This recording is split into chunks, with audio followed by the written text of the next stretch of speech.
இப்போ நம்ம எந்த டாபிக் பற்றி பார்க்க போகிறோம் அப்படின்னு வந்து பார்த்தீங்கன்னா தீபம் ஏற்றுவதனால் நடக்கும் பலன்களை பற்றி பார்க்க போகிறோம். தீபம் ஏன் ஏற்றணும்? தீபம்னா என்ன? விளக்கு போடுறதுன்னு அர்த்தம். இன்றைக்கி நிறைய பேர் தீப எண்ணெய் அப்படின்ற இதிலலாம் வாங்கி விளக்கு போடுறீங்க. தயவு செஞ்சு அதெல்லாம் பண்ணாதீங்க. ஏன்னா தீபம் ஏற்றுறது மிக மிக மிக மிக அற்புதமான கடவுளை உபசரிக்கும் முறை, கடவுளை காணும் முறை, கடவுளாகவே மாறும் முறை. இதில் நீங்கள் தெரிஞ்சுக்க வேண்டியது என்ன? ஏன் தீபம் போடணும் முதல்லன்னு தெரிஞ்சுக்குங்க. அப்புறம் அதை எப்படி பண்ணணுன்றதை நீங்கள் புரிஞ்சுக்குங்க. தீபம் என்பது என்ன செய்யும் அப்படின்னு வந்து கேட்டிங்கன்னா, விளக்கில் நீங்கள் ஏற்றக்கூடிய தீபமானது 5 முகமாக இருக்கலாம், 1 முகமாக இருக்கலாம். ஆக மொத்தம் தீபம் என்பது எரிய வேண்டும். இதை நீங்கள் புரிஞ்சுக்குங்க.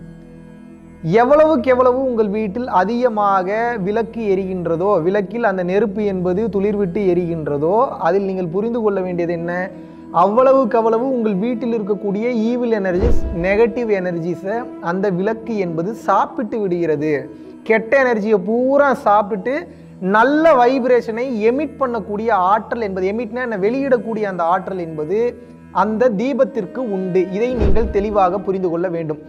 அதைத் தொடர்ந்து தீபம் ஏற்றுவதில் இருக்கக்கூடிய ஒரு மாபெரும் பலன் என்னன்னா, நாம் மிகவும் நேசிக்கக்கூடிய அல்லாஹ், ஜீசஸ், சிவன், பார்வதி, விஷ்ணு, பெருமாள், ஆஞ்சநேயர், யாரை வேணாலும் எடுங்க. இவங்க மனித உருவத்தில் கிடையாது. தேவைப்பட்டால் மனித உருவம் எடுப்பாங்க. ஆனால் இவங்க எல்லாருமே எந்த உருவத்தில் இருக்கிறார்கள் என்றால், இவர்கள் அனைவரும் இருப்பது ஒளி வடிவாக இருக்கிறார்கள். ஒளினா லைட் ரூபத்தில் இருக்காங்க, அல்லது நெருப்பின் வடிவாக இருக்கிறார்கள், அல்லது ஜோதியின் வடிவாக இருக்கிறார்கள் என்று சொல்லலாம். அப்போ ஒரு மனிதன் எவ்வளவுக்கு எவ்வளவு ஒளியை வணங்குகிறானோ அல்லது ஜோதியை வணங்குகின்றானோ அவனுக்கு அளப்பரிய ஆற்றல் அதிகமாக கிடைத்து விடுகிறது. இதனாலதான் காலையில சூரிய நமஸ்காரம் பண்ணுங்கன்னு சொல்றது காரணம் அதுதான். நம்ம பரம்பொருள் யோகம் அட்டன் பண்ணவங்களுக்கு தெரியும். சூரிய யோகம்னே ஒன்று சொல்லி கொடுத்துருக்கேன். எப்படி வந்து நெற்றிக்கண்ணை விரைவில் திறப்பது அப்படின்றது சூரிய யோகம்ன்ற ஒன்று சொல்லி கொடுத்துருக்கேன். தீபத்தை பார்த்து வழிபடும் முறை என்ன அப்படின்றதையும் சொல்லி கொடுத்துருக்கேன். இதெல்லாம் கடந்து தீபத்தை நீங்கள் வழிபட்டு கொண்டே வரும்போது உங்களுக்கு வீட்லேயே நல்ல வைப்ரேஷன் லெவல் வேற மாதிரி இருக்கும். அதை வார்த்தைகளால் சொல்லவே முடியாது. நல்லா மெடிடேட் பண்ணுறவங்கள உங்கள் வீட்டுக்கு நீங்கள் எப்போயாவது இன்வைட் பண்ணுறீங்கன்னா அவங்க ஈஸியாக கண்டுபிடிச்சிருவாங்க. அந்த வீட்டில் நல்ல எனர்ஜி இருக்கா இல்லையான்றது ஈஸியாக தெரிஞ்சிடும். அது எப்படிங்க நல்ல எனர்ஜி கெட்ட எனர்ஜின்னு கண்டுபிடிக்கிறது? இது மாபெரும் ரகசியம் தான். இருந்தாலும் உங்களுக்கு சொல்லித்தரேன், நல்லா புரிஞ்சுங்க. ஈவில் எனர்ஜி அதிகமாக இருக்குன்னா அது சுகமாக அனுபவிக்கிற மாதிரி இருக்கா. தலைவலி ஏற்படுத்தும், தலை கிருகிருன்னு சுற்றும், காதெல்லாம் குத்துற மாதிரி இருக்கும், ஏதோ ஒரு டிஸ்கம்ஃபர்ட் ஃபீல் உங்களுக்கு அன்கம்ஃபர்டபுளாக இருந்துக்கிட்டே இருக்கும். இதுவே ஒரு நல்ல எனர்ஜி ஒரு இடத்துல இருக்குது அப்படின்னா சுகமாக இருக்கும், ஒரு அற்புதமான ஒரு ஃபீலாக இருக்கும், தலையெல்லாம் அவ்வளவு இன்பமாக இருக்கும், அந்த இடத்த விட்டு போகணுன்னே தோணாது. அந்த அளவுக்கு நான் ரீசெண்டாக உணர்ந்த ஒரு மாபெரும் இடம் எதுன்னு வந்து கேட்டிங்கன்னா, நம்மளது கொல்லிமலையில் இருக்கக்கூடிய அரப்பளீஸ்வரர் திருக்கோயில். அங்கே இருக்கக்கூடிய வைப்ரேஷன் சான்ஸே கிடையாது. நான் இது வரைக்கும் எத்தனையோ இடங்களுக்கு போயிருக்கேன், எத்தனையோ ஜீவசமாதி போயிருக்கேன்.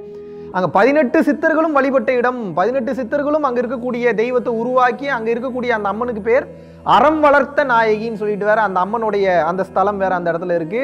அதை கடந்து அவ்வளோ ஒரு அற்புதமான ஆற்றல் மிக்க இடம். எதுக்கு இதெல்லாம் சொல்ல வரேன்னா, அனுபவத்தின் மூலியமா கிடைத்த விஷயத்த உங்கள்கிட்ட நான் ஷேர் பண்றேன். அதுபோல அங்கே இருக்கக்கூடிய அருளாற்றல் உங்களுக்கு அதிகமாக கிடைக்க வேண்டும் என்றால், உங்கள் வீட்டிலேயே நீங்கள் அருளாற்றலை, தெய்வ சக்தியை பெருக்க வேண்டும் என்றால், தீபம் ஏற்றும் போது அந்த தீபமானது உங்களுக்கு அந்த சக்தியை வழங்குகிறது.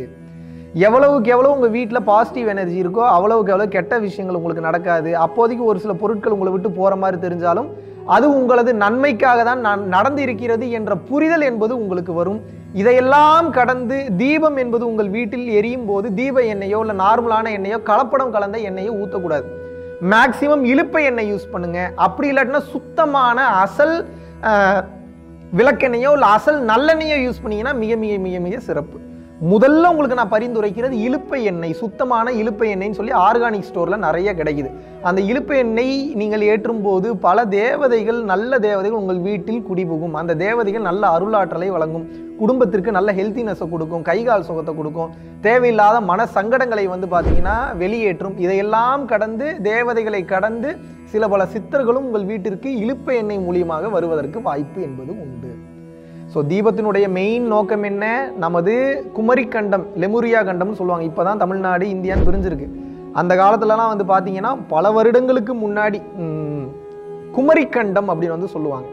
அந்த குமரிக்கண்டத்தில் இருந்த தமிழர்கள், நம் தமிழர்கள் ஒளியைத்தான் வணங்கினார்கள். ஒளிதான் இறைவன் என்று உணர்ந்திருந்தார்கள். இன்றைக்கு திருமூலரும் ஒளியை தான் இறைவன்றாரு, வள்ளல் பெருமானும் ஒளியை தான் இறைவன்றாங்க. அது பூர்வ மத்தியத்திற்குள் இருக்கிறதாக பல சித்தர்கள் கூறிவிட்டார்கள். இதில் நீங்கள் ஃபைனலாக புரிஞ்சுக்க வேண்டியது என்ன? ஒளி தான் இறைவன் தெரிஞ்சு போச்சு. அந்த ஒளி எங்கே இருக்குது? எல்லா இடத்துலையும் இருக்குது. அதில் குறிப்பாக நெருப்பை பற்ற வைத்து வணங்கும் போது, கோயிலுக்கு போனாலும் அந்த நெருப்பை பற்ற வைக்கிற காரணமாக தான். இப்போ நீங்கள் சர்ச்சுக்கு போகிறீங்கன்னா கேண்டில் பற்ற வைக்கிறது காரணமாக தான். ஸோ பார்த்தீங்கன்னா எந்த ஒரு முக்கியமான விஷயத்தை ஆரம்பிக்கும் போது ஒரு நெருப்பை முன்வைத்து, ஒரு தாலி கட்டும் போது அக்னி சாட்சியாக நம்ம எல்லாமே அந்த நெருப்பை முன்வைப்பதற்குண்டான காரணம் என்னவென்று கேட்டீர்கள் என்றால், அந்த அக்னியில் இருந்துதான் ஒரு உயிர், அந்த சுத்த உஷ்ணத்தால் ஒரு உயிர் உருவாகிறது.